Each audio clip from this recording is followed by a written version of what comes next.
2020 has been a year that's been full of change, from switching our regular office jobs to remote work, doing the bulk of our shopping online, conferencing, emceeing events, doing webinars. The world is a very different place from what it was a year ago today. And I think executives are now thinking through the contours of the next normal. While my next guest has been at the helm of Obsidian Systems, an open source solutions company for 21 years, which is all about leveraging the Linux open source way as a driving force. He has embedded a culture of innovation inside his organization, of relevance, of dedication, and collaboration in a niche IT service provider. And it is all about open source, which is inherent, I think, to his nature as an engineer, which is about solving problems. Muggie van Staden, welcome to Business Talk. When we look in the rearview mirror and you look back on 2020, how are you reflecting on what has been a truly transformative year? Michael, thank you for the opportunity, firstly. Yes, I think you used the right word. It's been the whole world has been transformed. And I think none so than all the companies out there. We've all had to adapt. We didn't have a choice. If we think that 2 years ago, if we asked a customer, is there a chance that we could perhaps perform the work remotely? We were typically told, no, you have to come on site. So for most of our consultants, it's been a blessing because they can now work in the way that they've always wanted to. But it's been a challenge for, I think, some of our other staff members that were more used to being in the office. And it's not just us. I think it's the whole world has had to change. Some for the good. I think it's probably one of the biggest drivers for digital transformation that has been, and nobody predicted that. But I think, I feel bad for some of the organizations and industries that have taken a knock because of the pandemic, but it's changed the world and how people function completely. Interesting you mentioned that it has accelerated digital, because I was chatting to Keert van Zyl of venture capital firm Knife Capital the other day, and he said the one thing, Michael, that he's taken from this year is that it's de-risked this conversation that we're having around tech. It really used to be trying to sell a future vision. If you're trying to raise a fund, for example, into a kind of tech-focused fund, and now it's really brought that forward several years to say, well, that this technology-driven future is here, this digital future is here. And if you just think about what we've been able to achieve and what has been enabled because of technology, it really has been thanks to technology that we can continue working from home, that we can continue shopping from home.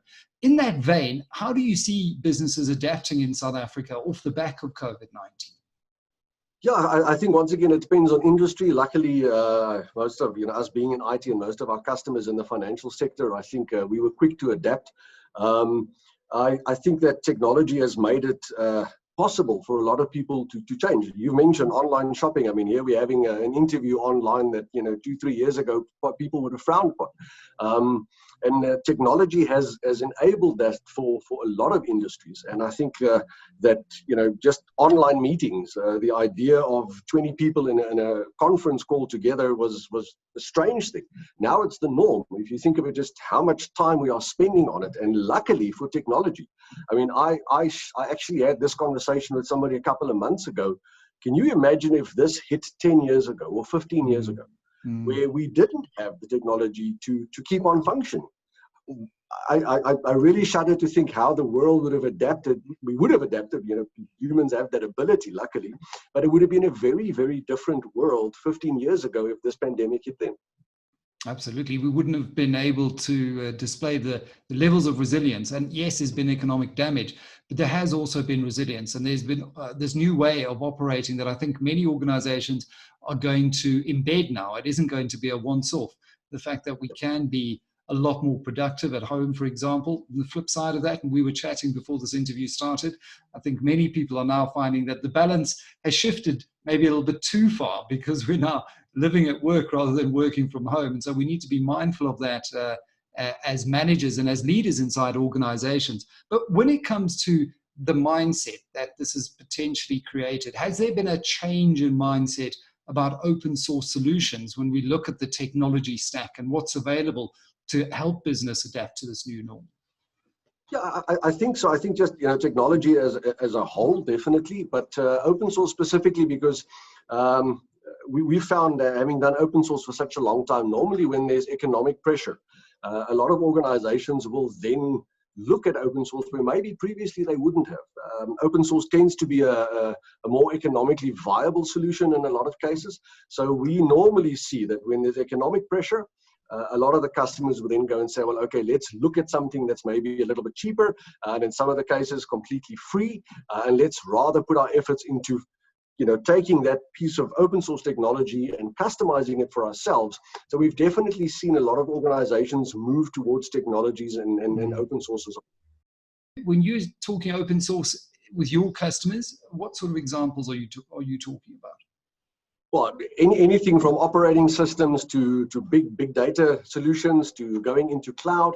But I think other examples of what people are looking at is if they need to do different systems integration. Maybe that COVID has now forced them that we need to integrate systems more and we need to do things remotely, that they would literally take a piece of open source technology off some repository and customize it for themselves. Alternatively, go to one of the big open source vendors, whether that's Cloudera, Red Hat, SUSE, all of these kind of guys, and look at their technology where previously they would have only looked at proprietary technology. So we definitely see a shift to people being a little bit more open towards alternative technologies.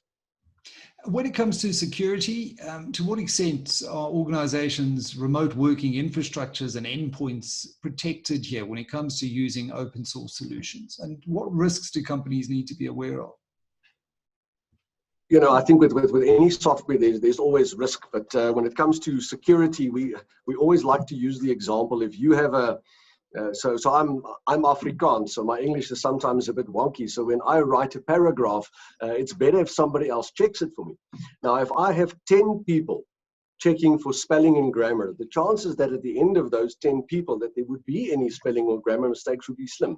So similarly with open source, because you have so many eyes on the source code and looking for problems and trying to make it better, it tends to be more secure, it tends to be better written just because of that principle.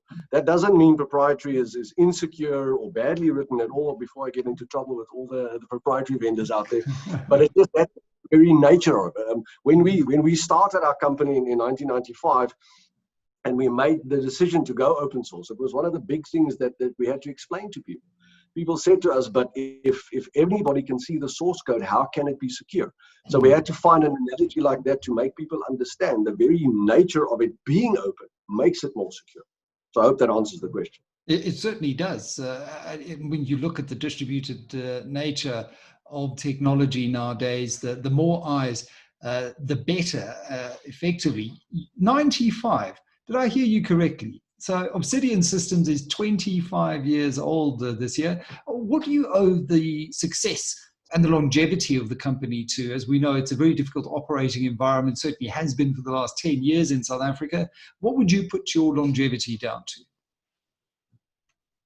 I think sometimes a bit of luck. Let's be honest. You can't survive this long if you don't have a little bit of luck. But part of that is we've been fortunate enough to spot a few technology trends, perhaps before other people. One of them was probably the choice to go open source. And in the late 90s, people honestly thought we were crazy. How do you start and run a company selling effectively free software? How on earth do you make money? So I think we were fortunate enough with that decision, where if you look at where open source is today, there's probably not a technology vendor in the world that doesn't have some form of open source within their stack. Even the traditional large dare I say, anti-open source guys from the 2000s all do it now. If you look at Microsoft, Oracle, all of them, they realized that open source is not a religion, or some people might feel that way, but it's just a very good way of developing software. That's fundamentally what it's all about. And through the years, we've been fortunate enough to spot a few trends like big data. So we were one of the first companies to take our dupe into the country and help a lot of financial institutions along their big data journey. And that's changed. And I think with cloud was another one that we were lucky enough to early on take that to market. So I think that is part of our fortunate run over the last 25 years is that we've chosen a few good things along the way. We've made mistakes. I mean, you can't run a business for 25 years and not make mistakes. So we've been fortunate enough that I think we've picked some good horses and less of the bad ones. Yeah, I know, as Michael Jordan loves saying, you've got to make mistakes. If you're not making mistakes in business, you're not trying new things fast enough, but you've got to be able to learn from them quickly. You've got to have a lot of fun at the same time doing it. And I think spotting big data early on is certainly a key, because that really is, I mean, in God we trust, everyone else bring data, isn't it, in today's world? When you look at this conversation, though, around open source, what do you think the open source code for businesses to thrive in the future after COVID-19 is going to be? I think what open source is probably what's taught people the most is that collaboration is the best way to develop something. If you think, open source is such a bizarre concept, because you have effectively competitors working together to make the base of something better. If you take Linux as an example, I mean, it's the poster child of open source. You have guys from SUSE and from Red Hat who are competitors in the market, but they effectively code together to make it better for both of them. And then they add their little bits and flavors to add the value so that people are willing to pay for their version of something.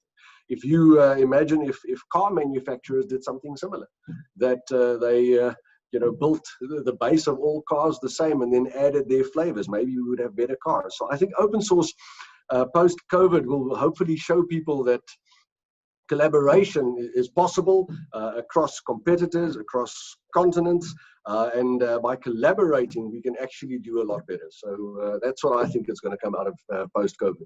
Well, it's certainly a hopeful vision of the future. And at this time, while everyone, I think, is quite exhausted from the stresses of COVID-19, the uncertainty, the economic uncertainty, the lockdown, the isolation, which has been unprecedented as well, I do think we can look to a future with more collaboration as one of the positive upsides of this particular scenario as well. So Muggie, great pleasure chatting to you and sharing your insights into how businesses are adapting to this post-COVID world and the role that open source has to play in resetting and rebuilding and building back stronger as we look to build back in 2021. Take care. Michael, thank you very much for the opportunity. Have a great day.